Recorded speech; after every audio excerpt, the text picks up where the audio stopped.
இல்லடா advanced problems சிலது இருக்கு. அதனால தான்.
இந்த ஸ்ட்ரெச் ஃபுல்லா முடிச்சிட்டோம்ல கண்ணா நம்ம கியூயிங் மாடல் தவிர.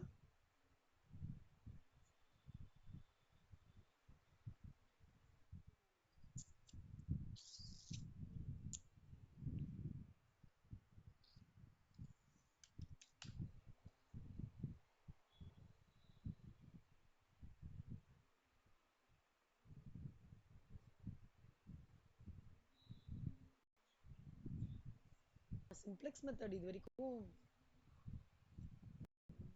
இந்த சிடபிள்யூக்கு எடுத்தது இல்லடா. இருக்கு பிகாம்க்கு தான் எடுத்திருக்கேன். நான் கடைசியா அது உங்களுக்கு ப்ரையாரிட்டைஸ் பண்றேன்யா. சிம்ப்ளெக்ஸ் மெத்தட் இப்போ வரல ஆக்சுவலா. வந்திருக்கான்னா சிம்ப்ளெக்ஸ் மெத்தட் உங்களுக்கு கொஷின் பேப்பர்ஸ்ல போன வாட்டியும் சிம்ப்ளெக்ஸ் வரல, அதுக்கு முந்தின வாட்டியும் வரல. பட் நான் சொல்லித்தரேன். ஓகே, கடைசியா சொல்லித்தரேன். கொஞ்சம் இதுல சிலது ஒர்க் அவுட் பண்ண வேண்டியிருக்கு.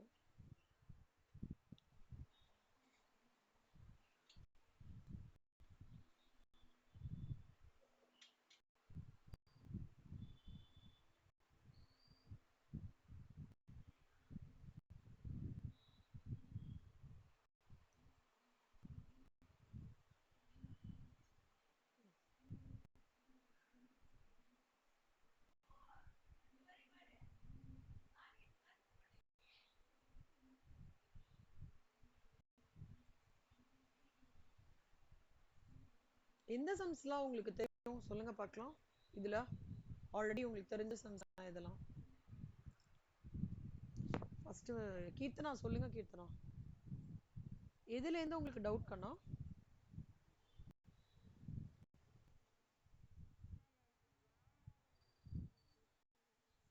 வேம் மாடல் ரெக்கார்டிங் பாத்தீங்களா? புரிஞ்சுதா? வேம் மாடல் ரெக்கார்டிங் பாத்தீங்கன்னா வேம் மாடல் புரிஞ்சிடும்.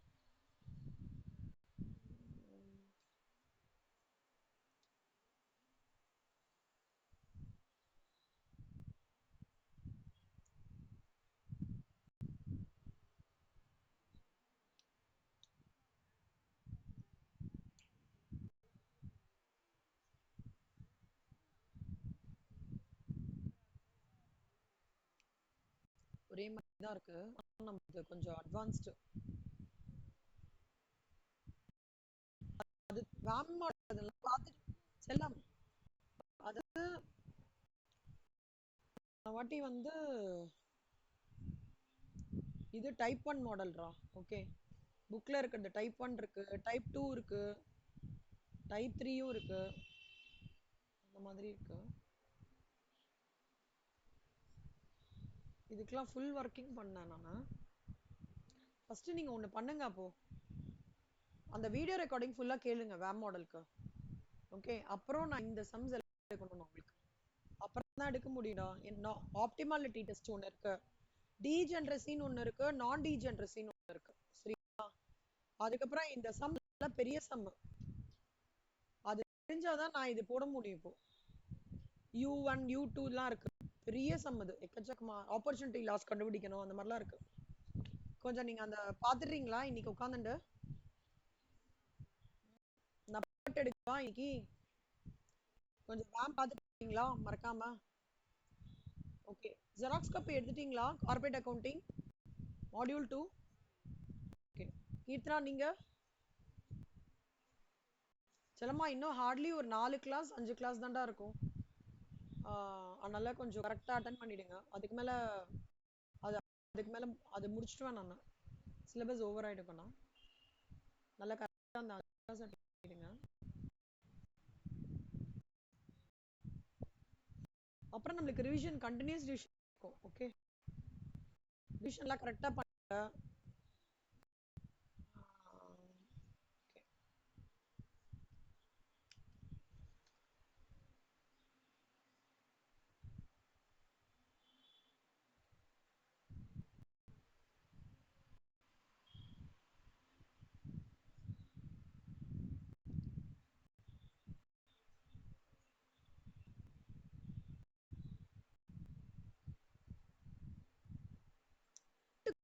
சிபிஎம்க்கும் என்ன டிஃப்ரென்ஸ் என்னடா? சிபிஎம் மெத்தடை வந்து யூஸ் பண்ணலாம் எப்பனா எனக்கு டைம் எஸ்டிமேட்ஸ் கரெக்டாக தெரியும், தே ஆர் ஃபவுண்ட் வித் சர்டனிட்டின் போது கிரிட்டிக்கல் பாத் மெத்தட் யூஸ் பண்ணணும்.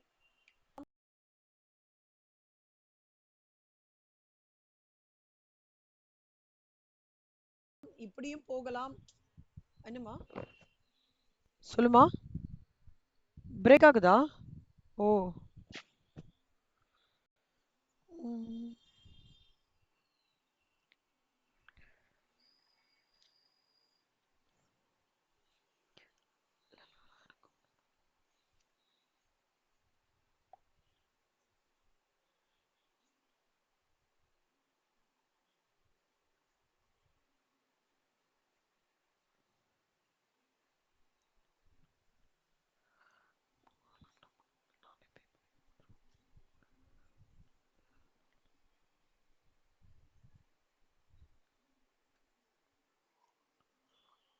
இப்ப எப்படிடா இருக்கு கண்ணா?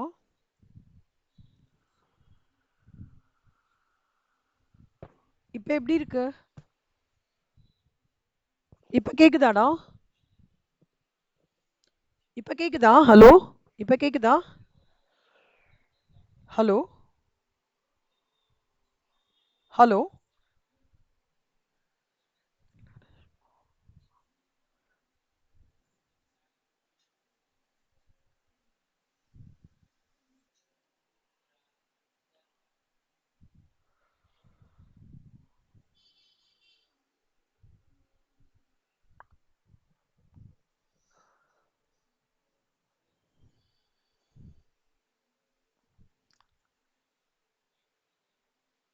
இப்ப இப்ப கேக்குறதாடா? இப்ப கேக்குறதாடா?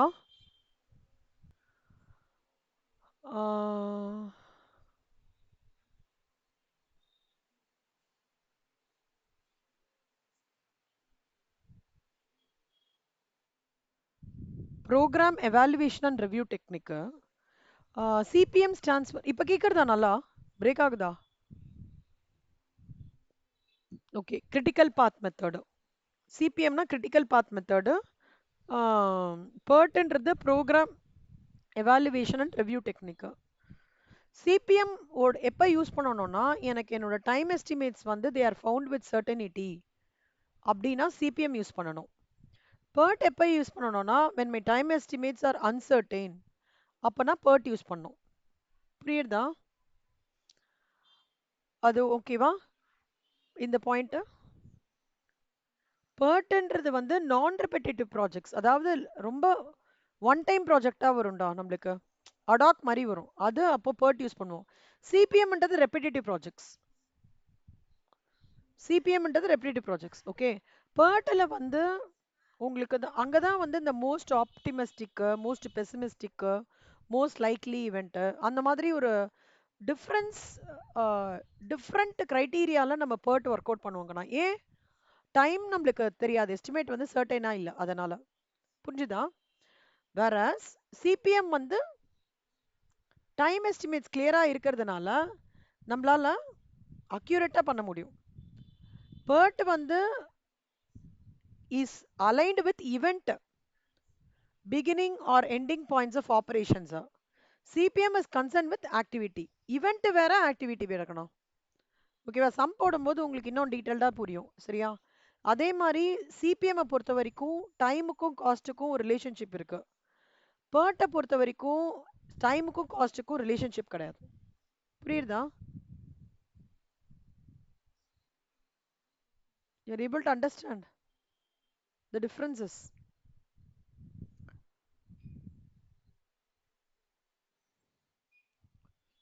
PERT பொறுத்த வரைக்கும் ஞாபகம் வச்சுக்கோங்க கண்ணா, இங்க எல்லா இண்டிவிஜுவல் டாஸ்கையும் ஒரு நெட்வொர்க்ல நம்ம காமிக்கிற மாதிரி இருக்கும். Events are shown by circles. ஒவ்வொரு சர்க்கிளும் ஒரு ஒரு எவெண்ட்டை வந்து இம்ப்ளை பண்ணும். இங்கே தான் வந்து ஒரு ஆரோ மார்க்கு ஒரு ஆக்டிவிட்டியை இம்ப்ளை பண்ணுறது. ஆக்டிவிட்டி டைம்ன்றது என்ன அர்த்தம்னா எலாப்ஸ்டு டைம், அதாவது அந்த ஈவெண்ட் அக்கம்ப்ளிஷ் பண்ணியிருக்கிற எலாப்ஸ்டு டைம். 3 விதமாக இதை பிரிக்கணும். T1, T2, T3. Optimistic time, most likely time, pessimistic time. Optimistic டைம்னா என்ன? எல்லாமே நல்ல விதமா போயிடுச்சு, ஓகேவா? கண்டிப்பா நல்ல விதமா போச்சுன்னா காத்தால 10 மணிக்கு கல்யாணத்தை முடிச்சிடலாம் சொல்றது ஆப்டிமிஸ்டிக் டைம். புரியுதா? மோஸ்ட் லைக்லி டைம்ன்றது எஸ்டிமேட்டட் டைம்.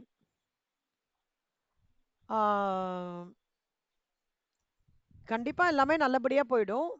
அப்படி இப்படி ஏதாவது ப்ராப்ளமா இருந்தா கூட 10:30க்குள்ள முடிஞ்சிடும் கல்யாணம் அப்படின்ற மாதிரி சொல்றது மோஸ்ட் லைக்லி டைம். பெசிமிஸ்டிக் டைம்ன்றது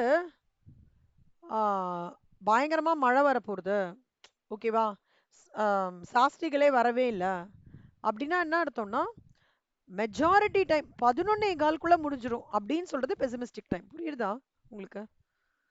இது மூணுமே ரொம்ப இம்பார்ட்டன்டா அண்டர்ஸ்டாண்ட் பண்ணிக்கிறதுக்கு. Optimistic time, most likely time, pessimistic time. புரியுதா உங்களுக்கு? மூணுத்துக்கானது. ஆப்டிமிஸ்டிக் டைம்னா பாசிட்டிவா யோசிக்கிறது, 10 மணிக்கு முடிஞ்சிருப்பா, ஒன்றும் பிரச்சனைலாம் இருக்காதுப்பா அப்படின்னு சொல்றது. மோஸ்ட் லைக்லி டைம்ன்றது என்னன்னா வந்து முன்ன பின்ன ஒரு 10-10-10:15 ஏதாவது ஒரு சாஸ்திரிகள் மாமா லேட் ஆனாலும் ஒரு அவர் என்ன 10-15 நிமிஷம் லேட் பண்ணுவாரு அப்படிலாம் கூட 10:15க்கு முடிச்சிடலாம் அப்படின்றத டாம் ஷூரா சொல்றது. பெசிமிஸ்டிக் டைம்ன்றது ஃபர்ஸ்ட் சினாரியோ. இப்போ சொல்லுவாங்களா ஃபர்ஸ்ட் சினாரியோ நான் வந்து 50 மார்க் வாங்கி கிளியர் பண்ணிடுவேன், ஸ்டேஜை முடிச்சிடுவேன்னு சொல்லுவாங்கல்ல. 80 மார்க்குக்கு சூப்பரா பண்ணியிருக்கேன், ஃபர்ஸ்ட் கம் சினாரியோ எனக்கு 50 மார்க் வந்துடும் சொல்லுவாங்கல்ல, ஞாபகம் இருக்கா? அந்த மாதிரி சொல்றது பெசிமிஸ்டிக் டைம். புரியுதா உங்களுக்கு? பெசிமிஸ்டிக் டைம்னாலே it's an estimation of the time under adverse conditions. ஓகேவா?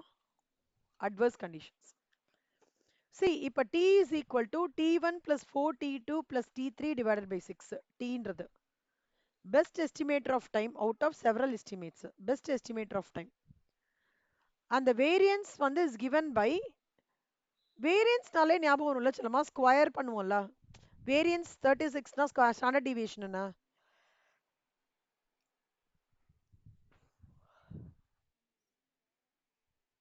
6.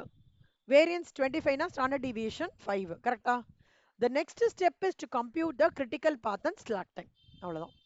ஓகேவா? இது கோத்ரூ பண்ணிக்கோங்க. இப்போ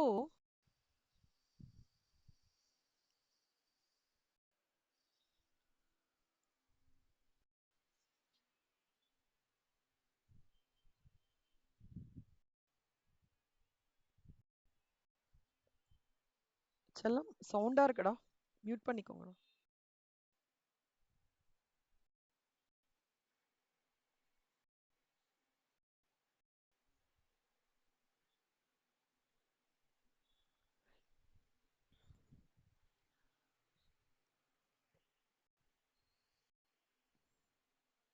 and variance of the project கண்டுபிடிங்கன்னு சொல்றாங்க. ஓகே, 1 to 2 அப்படின்னா என்ன அர்த்தம்னா ஃபர்ஸ்ட் ஆக்டிவிட்டிலேருந்து ரெண்டாவது ஆக்டிவிட்டி பண்றதுக்கு எனக்கு ஆப்டிமிஸ்டிக் டைம் எவ்வளவா சொல்றாங்க கண்ணா? 6 மணி நேரம். எப்பவுமே நல்லா ஞாபகம் வச்சுக்கோங்க, இந்த ஆப்டிமிஸ்டிக் டைம் தான் எப்பவுமே லீஸ்டா இருக்கும். ஏன் சொல்லுங்க மித்ரா?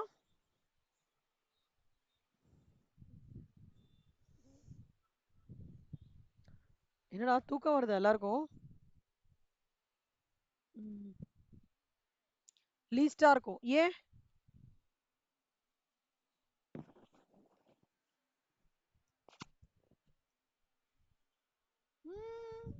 பெசிமிஸ்டிக்ன்றது என்ன அர்த்தம்? What is mean by pessimism? Whose a பெஸ் நெகட்டிவா இருக்கிறவங்க வேலையை சீக்கிரமா முடிப்பாங்க, லேட்டா முடிப்பாங்களா? பாசிட்டிவா இருக்கவங்க அந்த கான்செப்ட் தான். பாசிட்டிவா இருக்கிறவங்க எப்பவுமே கட கட கடன்னு முடிச்சுவாங்க. தாத்தா உங்க உங்க தாத்தா எத்தனை மணிக்கு எழுந்துப்பாரு? ம். ம். அவங்களாம் சுறுசுறுப்பான ஆளு, வேலையை முடிக்கணும், கரெக்டா பண்ணணும்னு. நம்ம ஜெனரேஷன் எப்ப எழுதுப்போம்? இல்ல அதுக்காக உங்களை பெசிமிஸ்டிக்லாம் நான் சொல்ல வரலடா. நான் 7:30க்கு எந்திருப்போமா? ஏன் 7:30? ஏன்னா நைட்லாம் நீங்க படிக்கிறீங்க, உங்களை நான் சொல்லல. இல்ல இல்ல இல்ல, உங்களை நான் சொல்லல. நான் எப்படி சொல்றேன்னா, இந்த ஜெனரேஷன் தான், நீங்க கிடையாது. நான் என்னோட ஜெனரேஷனை சொல்றேன். உங்க ஜெனரேஷன் அடுத்த ஜெனரேஷன் நீங்க. என்னோட ஜெனரேஷன்ல எல்லாரும் காத்தால 7:30 8 மணிக்கு தான் எழுந்துக்கிறாங்க. ஓகேவா? அப்படின்னா என்ன அர்த்தம்? They are not focused. Focused கிடையாது. எப்ப வேணா பண்ணிக்கலாம், எப்ப வேணா அந்த மாதிரி. ஆப்டிமிஸ்டிக்கா இருக்கணும், துரு துருன்னு இருப்பாங்க, டக்கு டக்குன்னு முடிக்கணும் வேலையை, அந்த கரெக்டா கஸ்டமருக்கு மீட் பண்ணலாம், வீட்டு வேலையும் முடிச்சுக்கணும், அந்த மாதிரி யோசிக்கிறவங்க வந்து ஆப்டிமிஸ்டிக். ஓகே, ஆப்டிமிஸ்டிக் அப்புறம் பெசிமிஸ்டிக். இந்த நடுவுல இருக்காங்க பாத்தீங்களா? அதாவது நடுத்தர ஜெனரேஷன் இருக்காங்க. அதாவது நான் சொல்றது 1947ல பிறந்தவங்கலாம் கத்தால 5:30 மணி. இப்ப இருக்கிறாங்கல்ல கார்ப்பரேட் வேர்ல்டு 8 மணி. இந்த நடுவுல இருக்காங்கல்ல 6 மணிக்கு எழுந்திருப்பாங்கல்ல, அவங்களாம் மோஸ்ட் லைக்லி டைம். இப்ப இவங்க கிட்ட இருந்து அடி வாங்குவாங்க, அவங்க கிட்ட இருந்து அடி வாங்குவாங்க. நடு ஜெனரேஷன் அது மோஸ்ட் லைக்லி டைம். இப்ப எப்பவுமே ஞாபகம் வச்சுக்கோங்கடா, optimistic people will try to complete the work in a short span of time. அவங்களுக்கு தான் எப்பவுமே லீஸ்டா இருக்கும்.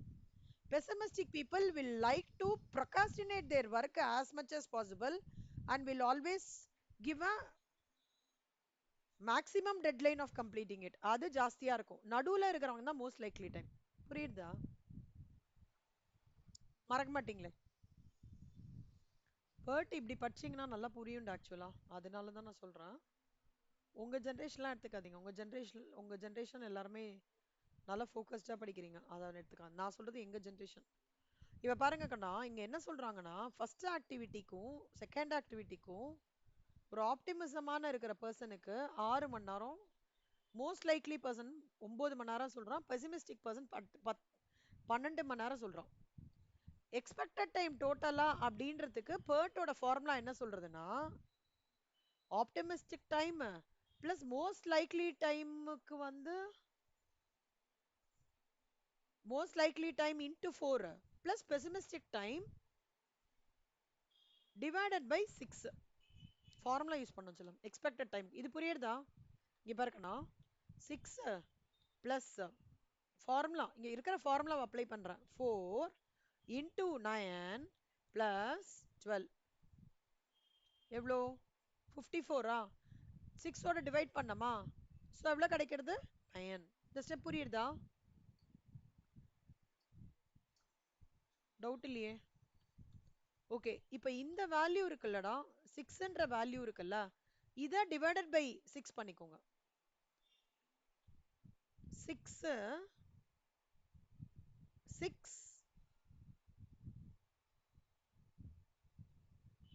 டிவைடட் பை 6 எவ்வளோ? 1. அதே மாதிரி 4 டிவைடட் பை 6 எவ்வளோ? 0.667. 6 டிவைட் பை 6 எவ்வளோ? 1. அந்த மாதிரி பண்ணிட்டே வரணும் கண்ணா. அடுத்தது வேரியன்ஸ் காலம். ஸ்டாண்டர்ட் டீவியேஷன்ஸ், இது வேரியன்ஸ் என்னவாடா இருக்கும் கீர்த்தனா?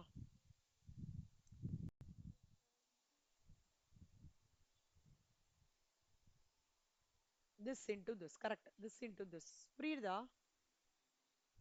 வேரியன்ஸ் காலம். ஃபர்ஸ்ட் நீங்க இந்த illustration 14க்கு இதை மட்டும் ரெடி பண்ணிக்கோங்க. ரிமைனிங் அடுத்த கிளாஸ்ல எடுக்கிறேன். ஓகே ஓகேவா கண்ணா? இந்த வரைக்கும் ஒரு 7 மார்க்ஸ் நம்மள இது வரைக்கும் போட்டா 4 மார்க் கொடுத்துருவாங்க. இல்ல இல்ல நீங்க ஃபுல் மார்க் எடுக்கணும். நான் எதுக்கு சொல்றேன்னா ரொம்ப டஃப்பா இருந்தது கொஸ்டின். ஆனா அட்லீஸ்ட் இது முடிச்சிருங்க. சரியா? இது வரைக்கும் முடிச்சிடுறீங்களா? அப்புறம் இங்க பாருங்க செல்லம்.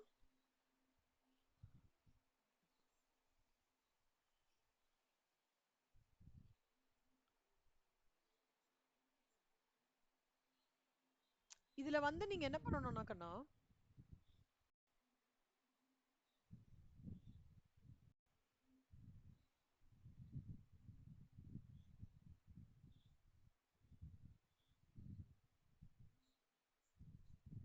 ஓகே இது வரைக்கும் முடிச்சுக்கோங்கண்ணா. நான் சொல்றேன் அந்த கிரிட்டிக்கல் பாத் பத்தி. இதுல இருந்து கிரிட்டிக்கல் பாத் யாராவது கெஸ் பண்ண முடியறதா?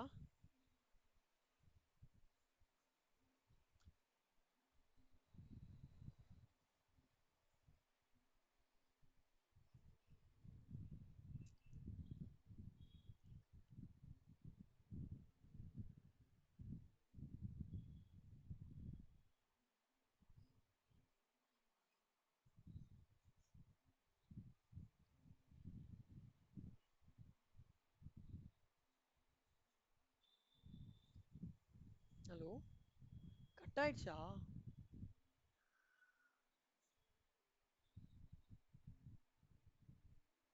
ஹலோ, கட் ஆயிடுச்சா? ஓகே செல்லம் நீங்க என்ன பண்ணி சரி வேண்டாம்டா கண்ணா. இது மட்டும் இல்ல இது மட்டும் நீங்க போடுங்க. ஒண்ணும் இல்ல, அடுத்தது ஒரு 2 ஸ்டெப் தான். நீங்க போடுங்க இத. அப்புறம் நான் சொல்றேன். ஓகேவா?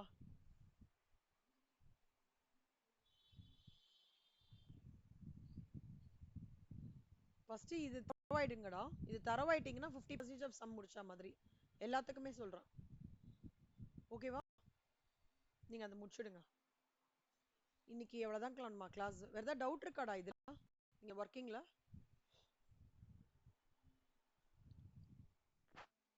ஓகே. மித்ராக்கு optimistic time, most likely time, pessimistic time இதுனா என்னன்னு புரிஞ்சுதாடா? சூப்பர் செல்லம். இது மட்டும் போடுங்க. நாளைக்கு நம்ம கண்டினியூ பண்ணலாம். நாளைக்கு என்ன கிளாஸ்லாம்டா இருக்கு? சரி, நாளைக்கு எஃப்எம் கார்பரேட் அக்கவுண்டிங்கா? வீக்கெண்ட் இந்த வாட்டி கண்டிப்பா உட்காந்து போண்டா. ஓகே செல்லம். பை கண்ணா. எம்சிக்யூ இன்னைக்கு எஃப்எம் ஓடதும் கார்பரேட் அக்கவுண்டிங் ஓடதும் அனுப்பிச்சுடுறேன்.